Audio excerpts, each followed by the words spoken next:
J1 de volta e Lusiânia está recebendo um projeto que dá amparo às famílias que tiveram algum parente vítima de homicídio. O projeto Família Interrompida surgiu para oferecer orientação jurídica e apoio emocional para quem perdeu alguém de forma tão cruel.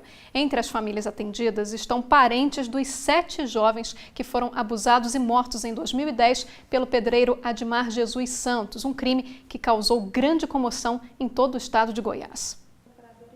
O assassinato do irmão ainda é um mistério para a família. Paulo Vitor Vieira de Azevedo foi morto em janeiro de 2010. Ele tinha 16 anos. Ele trabalhava com meu tio, aí meu tio ligou pra gente falando que ele tinha saído e não tinha retornado. Onde toda a família foi, a gente foi, registrou a ocorrência. O corpo foi encontrado 3 meses depois. O laudo apontou traumatismo craniano. A suspeita na época era de que Paulo Vitor tinha sido vítima de violência sexual. 8 anos depois, os parentes ainda sofrem as consequências do crime. Não tinha chão. Ele era um menino muito obediente, não tinha reixa com ninguém, não brigava. Era o braço direito da minha mãe, onde ele ia, minha mãe estava e vice-versa. A família foi escolhida para participar do primeiro encontro do projeto Famílias Interrompidas. O projeto teve início neste mês no Fórum de Lusiânia. O encontro acontece numa sala como esta. Aqui, as famílias se reúnem com 2 facilitadores, que são pessoas que trazem orientações jurídicas e também apoio emocional para quem perdeu um parente vítima de homicídio. É uma forma de compreender o trabalho da justiça, de falar sobre as necessidades e de também ser ouvido. Que a gente explica para eles como funciona um processo de homicídio de uma maneira mais simplificada, porque o direito ele é muito difícil de ser entendido por uma pessoa leiga. As famílias são encaminhadas para o encontro pelo juiz, que verifica a necessidade de cada caso. O autor do assassinato de Paulo Vitor morreu e a família não entendeu bem o andamento do processo. Foi um caso que para a família ficou como se assim, não tivesse tido resposta alguma. Por quê? Porque o autor morreu. E a nossa lei impõe isso, né? Que com a morte há uma sentença de extinção da punibilidade. Então não houve um julgamento pela morte do autor. A morte de Paulo Vitor é irreparável, mas superar é possível. E as irmãs encontraram apoio para isso. Todos nós somos um pouco leigos na parte jurídica, né? Que nós não aceitamos muita coisa que foi feito, né? Que a gente acha, a gente ainda não entende. E com esse projeto a gente está começando a entender cada passo que foi dado. Se você é parente de uma vítima de homicídio e quiser conhecer o projeto Famílias Interrompidas, é só procurar o Fórum de Lusiânia. E termina na sexta-feira o prazo para o servidor federal escolher se quer migrar do regime próprio de previdência social para a previdência complementar. A medida vale para quem assumiu o cargo antes de 2013. Não importa a idade. Tem gente que já se preocupa com a aposentadoria desde cedo. Sempre tentei entender como é que as coisas funcionavam para meio que fazer uma projeção assim, mínima do que ia acontecer na minha vida assim, mais para frente, né? O Cledson é analista de sistemas do Superior Tribunal de Justiça. Assumiu o cargo em 2009 e ganhou estabilidade profissional, mas vieram mudanças na previdência dos servidores federais.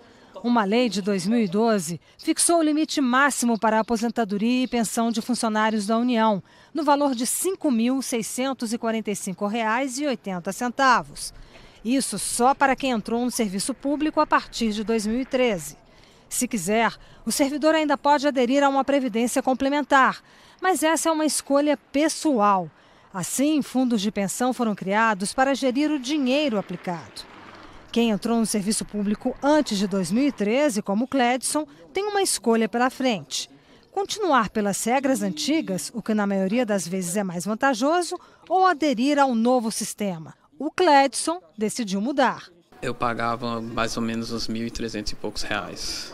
E agora eu pago o teto do INSS, que é R$ 620 e poucos reais. Dessa diferença, hoje eu uso para bater o meu financiamento habitacional, que já não deixa de ser um investimento. Esta advogada especialista em direito previdenciário explica que é preciso avaliar cada caso. Porque há necessidade de se fazer cálculos e analisar quanto tempo falta ainda para aposentar, qual regra eu estou inserida, porque os servidores têm ali um conjunto de regras, dependendo do momento em que ele ingressou no serviço público. Com a mudança de sistema previdenciário, o Cledson teve ainda a opção de aderir a um fundo de pensão, o Funpresp, de onde sai o dinheiro para pagar a aposentadoria complementar. Pelas regras, a cada R$ 1 investido nesse fundo pelo servidor, a União entra com o mesmo valor, até um limite definido pelo governo federal. Ele não quis. Tem um consignado que tem uma taxa de juros alta, então dificilmente conseguiria fazer um investimento, mesmo que na FUPRESP ou qualquer outro lugar, que desse o mesmo retorno do que amortizar essa dívida que eu tenho. Minha maior previdência são os meus investimentos imobiliários. Quando se trata de futuro, é preciso assumir riscos, diz a advogada. Há riscos nos dois cenários. Há risco para quem fica no regime antigo, haja vista a pressão que existe para alterações do sistema atual, e também há risco para quem migra, porque ali haveria uma proteção pública menor e um cenário variável a depender das aplicações do mercado financeiro. A OAB Goiás e o Sindicato dos Servidores da Justiça criticam a criação de uma licença-prêmio para juízes e desembargadores. Para essas entidades, o cidadão não suporta mais arcar com tantos privilégios. Um assunto polêmico, mas até a noite de ontem, a presidência da Assembleia Legislativa do Estado não havia recebido o projeto que trata da licença-prêmio para os juízes e desembargadores de Goiás. A principal defesa dos juízes é a equiparação da carreira com os promotores de justiça, que já recebem licença-prêmio desde 1998. O presidente da OAB Goiás disse que esse não é o momento para o judiciário criar mais vantagens. E é muito mais momento de os poderes constituídos estarem a discutir a extinção de benefícios que a sociedade não suporta mais pagar do que a criação de outros. O projeto que cria a licença-prêmio para os juízes e desembargadores vai ser votado amanhã na Assembleia Legislativa. A cada 5 anos de trabalho, 3 meses de folga ou dinheiro. A diretoria financeira do TJ fez as contas em abril e o gasto seria de 18 milhões de reais por mês, 220 milhões ao ano.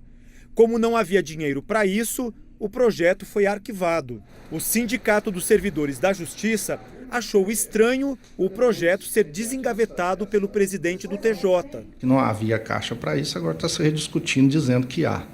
Né? Mas sem apresentar números absolutos, sem apresentar como vai ser isso.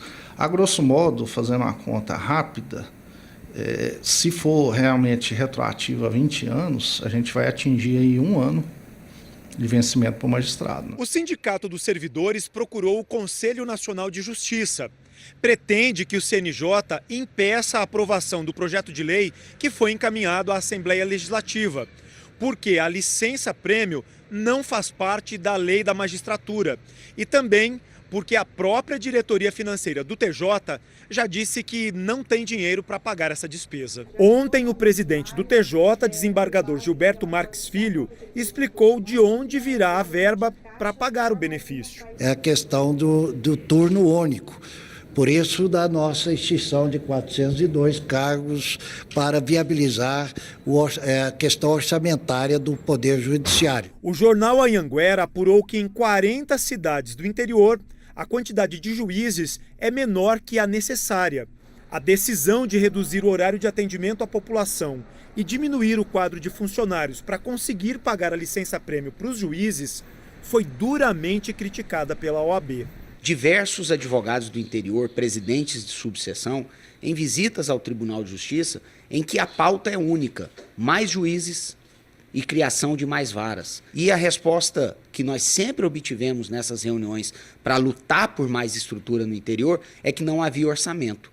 Essa proposta, ela acaba, ao final, trazendo uma justiça mais lenta e mais cara.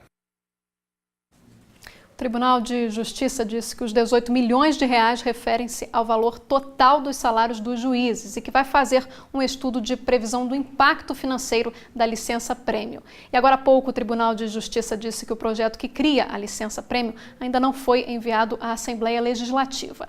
A Associação dos Magistrados de Goiás disse que a licença-prêmio para juízes e desembargadores é legal, que o benefício é concedido aos servidores públicos em geral e há mais de 20 anos aos membros do Ministério Público.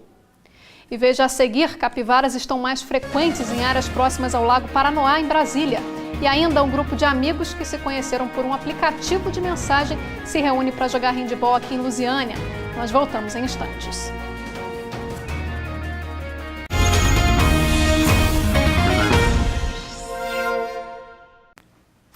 Muitos moradores da região do Lago Paranoá, lá em Brasília, têm relatado a aparição frequente de capivaras em casa. Em geral, as pessoas querem saber se elas podem trazer problemas. A repórter Maria Fernanda foi em busca da resposta. Elas são como se fossem de casa. O Marconi diz até que já está acostumado a receber as capivaras todos os dias.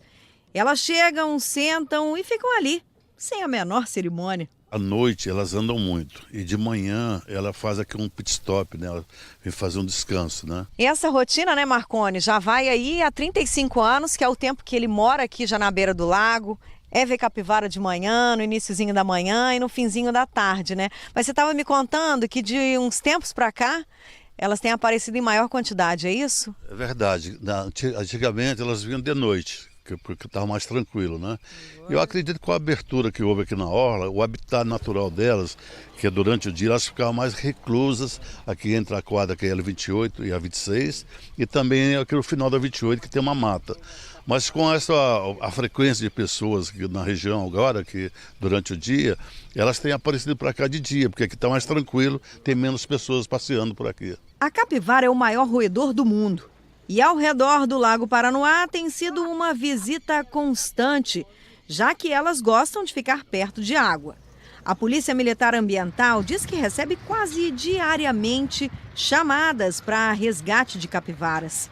E elas aparecem em cada lugar. Esse vídeo mostra uma que invadiu a área da churrasqueira de um clube, no setor de Clube Sul.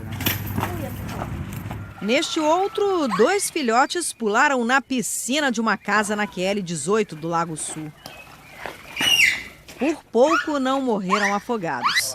E essa capivara aí foi resgatada na beira do lago, perto da ponte do Bragueto. A Embrapa começou recentemente uma pesquisa de controle da população de capivaras. O José é um dos especialistas. Ele diz que esse convívio próximo com o ser humano não é tão perigoso.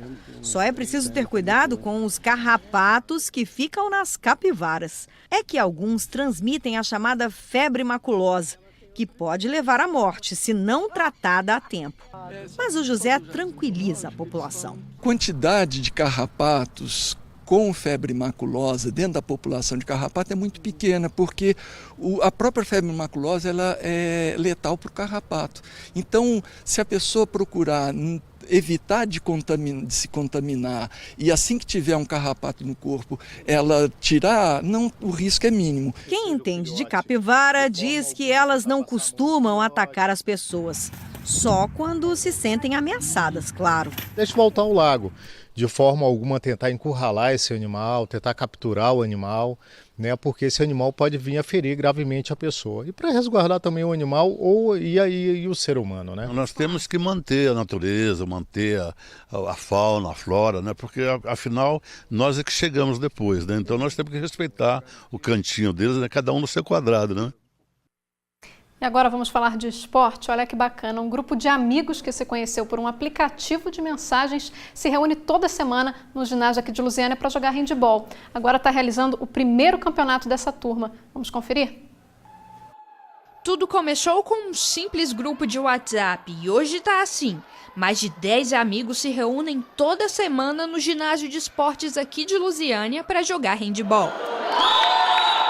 O objetivo é confraternizar com os amigos e incentivar a prática do esporte que ainda tem pouca visibilidade. E aí a gente criou o campeonato para incentivar mais pessoas, ganhar a adesão de mais jogadores e também para se incentivar a não perder o ânimo de jogar, né? Porque a gente tem pouco incentivo na cidade. Então é principalmente para ganhar visibilidade para o esporte e atrair mais gente para jogar. E quem tiver de bobeira em casa a fim de praticar um handebol, é só comparecer no ginásio. O grupo se reúne 2 vezes por semana. Se você gosta de handebol, se você já jogou pelo menos um pouquinho, está enferrujado, quer voltar, vem com a gente joga toda terça e todo sábado aqui no ginásio de esporte. Só reforçando então o convite, quem quiser dar uma passada no ginásio aqui do centro de Lusiânia para jogar com essa turma, eles se reúnem todas as terças às 6 da tarde e sábado às 4 horas da tarde. E com a crise hídrica no Distrito Federal, produtores de morango aprenderam a economizar água e dizem que estão otimistas com a safra desse ano. 100 mil pés de morango. É esse o tamanho da plantação do seu Valfredo, em Braslândia. 40% maior do que no ano passado, auge da crise hídrica. O agricultor decidiu aproveitar o bom preço da fruta. Hoje sai na faixa de R$ 8,00 a caixa, né? E o custo dele para nós hoje é acima um pouquinho de R$ 4,00, né? Ele tendo uma produção média de 1 quilo por pé. Então dá um lucro razoável. Dá um lucro legal. Só o seu Valfredo espera colher 100 toneladas da fruta. A expectativa é que, ao todo, os 200 produtores do DF produzam 6.300 toneladas, 30% a mais do que na safra passada, que sofreu com a falta de água. Com esse resultado, os agricultores devem alcançar o volume colhido em 2016, antes da crise hídrica. A área plantada naquele ano foi equivalente a 180 campos de futebol. Em 2017, caiu para 150 e agora voltou para os 180. No auge da falta de água, os produtores só podiam irrigar a plantação durante 3 horas por dia. Hoje o racionamento continua, mas o uso da água está liberado durante 6 horas. Segundo este técnico da Emater, a economia de água nas lavouras de Braslândia foi de 20%. O produtor está bem consciente, muitos ajustaram seu sistema de irrigação, hoje estão vendo que realmente teve um problema sério da crise e com isso eles aprenderam a ajustar seus sistemas para poder estar produzindo a mesma quantidade com menos água. Com uma reserva maior de água, o seu Francisco também voltou a investir no morango. De 70 mil pés da fruta, ele passou para 185 mil. Esse ano a gente estava muito confiável que ia ser um ano bom de inverno, né? E como a gente entrega para o mercado, e o mercado pediu uma demanda maior, né? Este ano, o clima ajudou. O excesso de chuva encheu as barragens e as temperaturas mais baixas, entre 15 e 25 graus, garantiram a qualidade dos frutos. Com o tempo a favor, o seu Francisco espera colher 50 toneladas, quase 3 vezes mais do que no ano passado. Nessa época do frio agora, né? Sempre o morango ele fica doce e fica vermelhinho, né? Porque o frio ajuda muito, né? Não tira a qualidade do morango, né? O Jornal Anhanguera termina aqui. Na sequência tem o Globo Esporte. Uma boa tarde para você e até amanhã.